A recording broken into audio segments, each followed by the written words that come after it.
Are you okay? He's cheating on me. Are you sure? How did you find out? I said I love you the other day, and he just grunted like, We used to have date night every Friday, and now it's every other Friday because he's busy at work with his promotion. Something's wrong. You used to have date night every Friday? Yeah. Every single Friday? Yeah. Is that really necessary? Well, it's bonding time. Okay, I know you think you have problems, but I need you to look at this. Why'd you bring your toothbrush? This is her toothbrush. She just left it at my apartment. Next, she'll be asking for a house key. Ugh. Yeah, but hasn't it been like 6 months? Exactly. Only 6 months. This is too much. I have to break up with her. Hey guys! Sorry I'm late. I had to pick up a gift for Labubu. Gift giving's our love language. Learned about that on Shortform. What's wrong? My relationship's over. Mine too. I knew this day would come. Your attachment styles are showing. What are you talking about? There's nothing wrong with your relationships. You have an anxious attachment style and you have an avoidant one. Attachment styles affect how you handle intimacy. You probably just need to learn how to build more security. What? How? Hold on.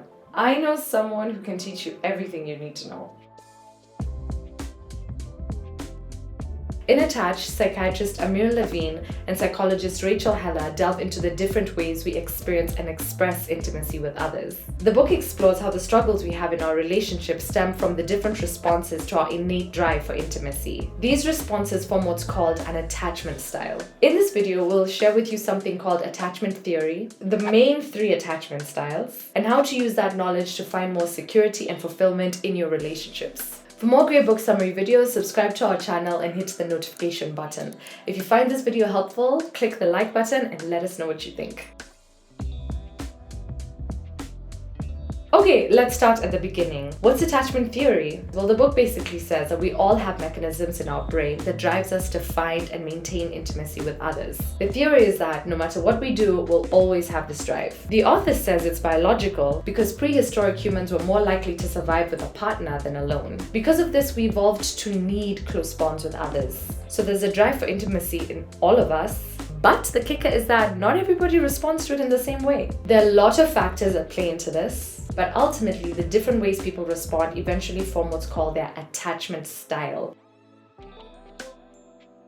According to our authors, there are 3 main attachment styles: secure, anxious, and avoidant. About 50% of the population has a secure attachment style. 25% has an avoidant attachment style. 20% has an anxious attachment style, with 5% being a hybrid of anxious and avoidant. In this video, we'll cover the first 3, but check out the book to learn more about the last one. For fun, while you're listening, see if you can figure out which style you relate to the most and let us know in the comments.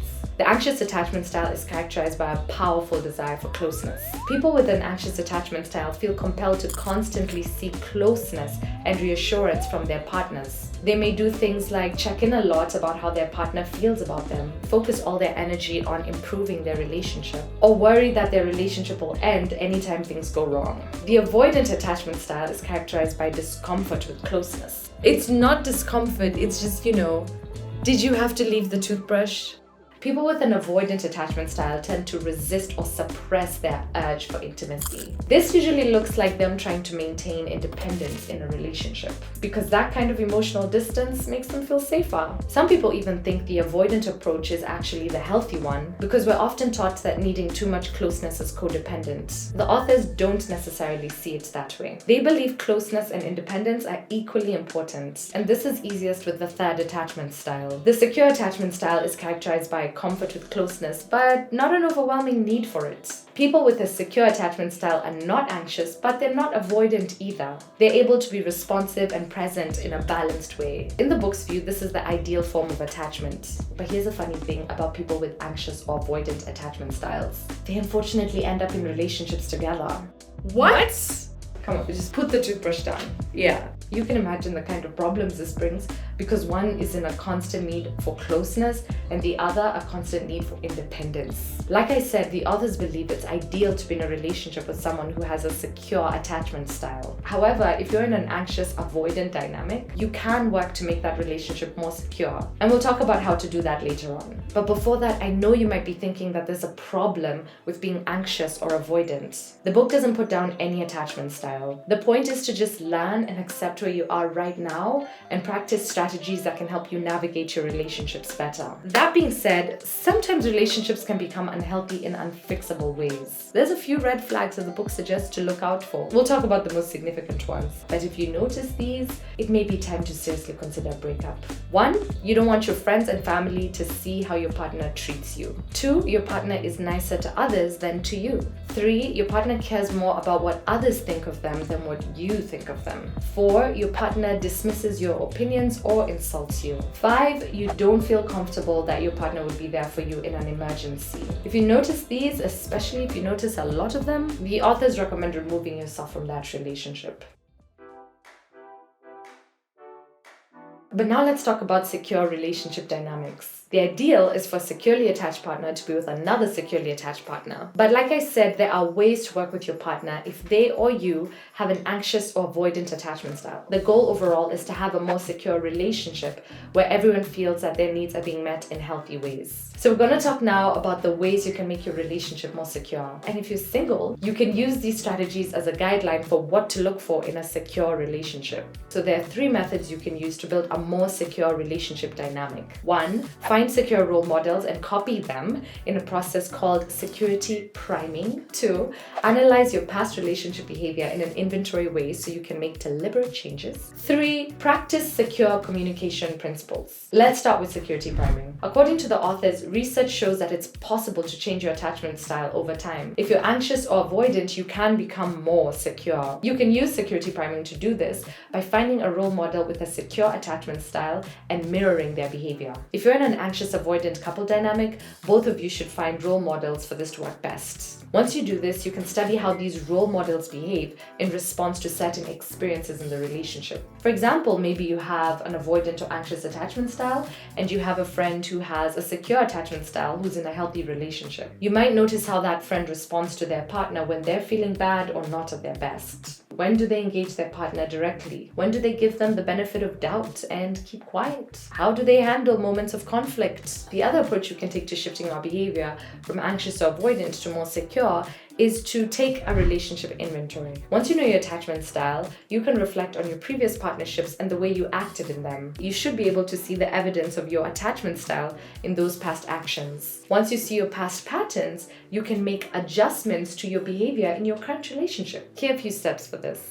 First, think about your last 3 romantic partners, regardless of the length of the relationship. Make a short list of things that stand out in your memory of those past relationships. Try to be specific, and it would be great if there were common experiences in all 3. For example, if you lived with your partner, how did you feel right after you moved in with them? Next, write down how you responded in those scenarios. Going back to the example of living together, after you moved in, did you suddenly start to feel like you needed more space? Or did you get more attached to spending time together? How specifically did you handle how you felt? What actions did you take as a result of those feelings? Then write down any observations about how your attachment style affected those 3 relationships. Look for recurring patterns and take note of any of those that you might be seeing in your current relationship.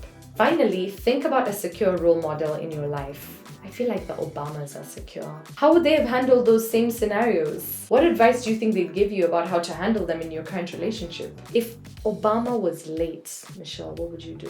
I think she'd be like, it's fine, he's probably busy. Try to begin mirroring that behavior yourself. Both of these processes can be extremely helpful in changing unhealthy, unsatisfying patterns so you and your partner can become more securely attached to one another. Now let's go into another critical component of any relationship: day-to-day communication and conflict. People with anxious or avoidant attachment styles can both struggle with communication for different reasons. And things can get especially tricky when it comes to conflict. In conflict, people with anxious attachment styles often expect the worst and can be super worried or confrontational in their desire to fix things. People with avoidant attachment styles tend to shut down and remove themselves from the situation. They may even criticize their partners in order to create distance. It's good to reduce conflict, but conflict isn't automatically a bad thing. It can help bring partners closer together if navigated well. So keep these 6 communication principles in mind, and you should be able to find a healthy balance.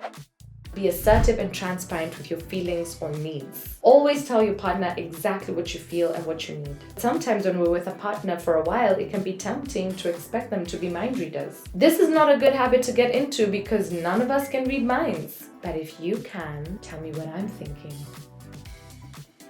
Secure communication is about being honest. Otherwise, nothing can be properly addressed. So be courageous and unapologetic about how you feel. Use I phrasing as much as possible. Keeping the focus on you and what you feel, need, or want allows your partner to feel safe in a conversation. Statements that place the focus on your partner can feel unfair or threatening and can put your partner on defensive.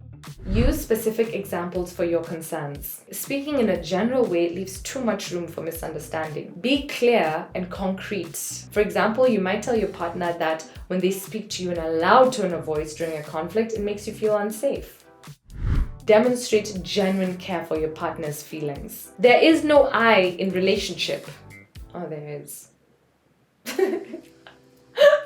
But don't blame, accuse, or judge. Conflict isn't about one partner winning or losing. If you win, the relationship loses. Your partner's feelings and needs are equally as valid as yours. Caring about each other's feelings allows you to navigate conflict so that both of you can get your feelings validated and both of you win. The goal should never be to make the other feel ashamed or inadequate. For example, maybe you don't like certain jokes your partner makes. You could phrase it best by saying, when you make jokes about my being sensitive, I don't feel good, and it makes me wonder if my feelings matter to you. Try to communicate from a calm place and stay fully engaged. Communication is most effective when both partners are calm and clear-headed. If things get heated, try to take a break until both of you feel a bit more level-headed. Don't shut down or withdraw, even if it's tempting. No conflict can be resolved without both partners staying present and connected. Keep any conflict focused on the present issue. When conflict arises, it's easy to get sidetracked from the original trigger and start including other issues. Try to avoid this because that's how things get out of hand.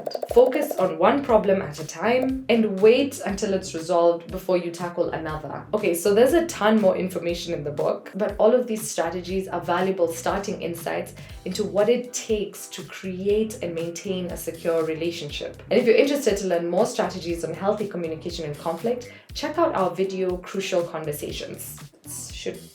Should come up. So after saying all of that, don't beat yourself up if it takes more time to make adjustments towards more secure behavior. This is tricky stuff and it taps into the most vulnerable parts of our brains. Remember, the reason we feel such a strong drive for intimacy is because biologically we need it to survive. So do your best to reflect on what we talked about today. Buy the book, learn as much as you can, take it day by day, and with a little time and practice, you can experience more secure relationships. The book also has lots of great insights into healthy intimacy that we didn't have the time to cover in this video. If you're interested in going deeper, check out the Shortform Guide to Attached. Shortform makes the world's best guides to non-fiction books, complete with well-crafted short exercises to help you learn faster and remember more. You can get a 5-day free trial and a discounted annual subscription if you go to shortform.com/YouTube. Click the link in the description below and support the author and publisher by buying Attached. A link to buy the book is below as well. And finally, hit the subscribe button and the notification bell so you don't miss another short form video.